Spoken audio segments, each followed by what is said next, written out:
Do you find yourself frustrated that your ADHD or autistic child does not respond to you?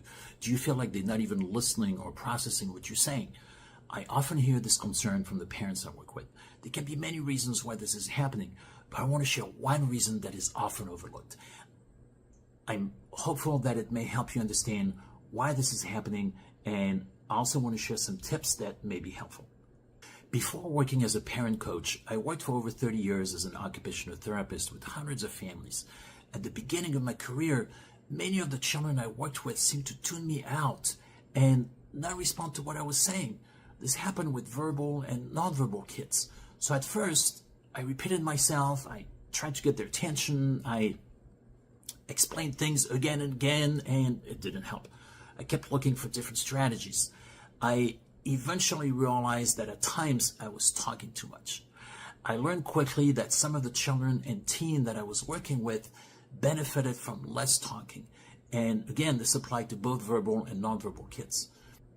Once I started talking less, they became more engaged, more animated. They were more back and forth interaction. So what was the connection between neurodivergence and talking too much? Neurodivergent kids often get overstimulated. They could be overstimulated from certain sensory input, from too many transitions, from feeling anxious, or just from a typical day in school. When our brain becomes overstimulated, we're not as capable of processing information. It makes it harder to use language to respond and to stay focused. It can lead to irritability and meltdown. So in those situations, your child may be overstimulated, but not to the point where they're melting down. So you may not notice that they're overstimulated, even though they often are.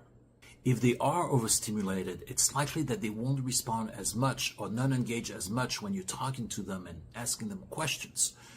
It's not that I stopped talking, but I became more intentional in how much I was talking.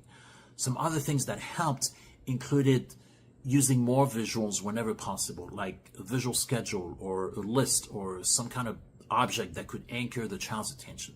Also, whenever possible, I modeled the task instead of talking about how to do that task. I gave more succinct information. I paused. I learned to become more comfortable having silent moments.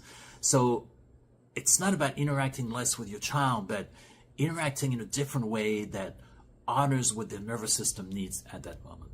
I'd love to hear your thoughts on this.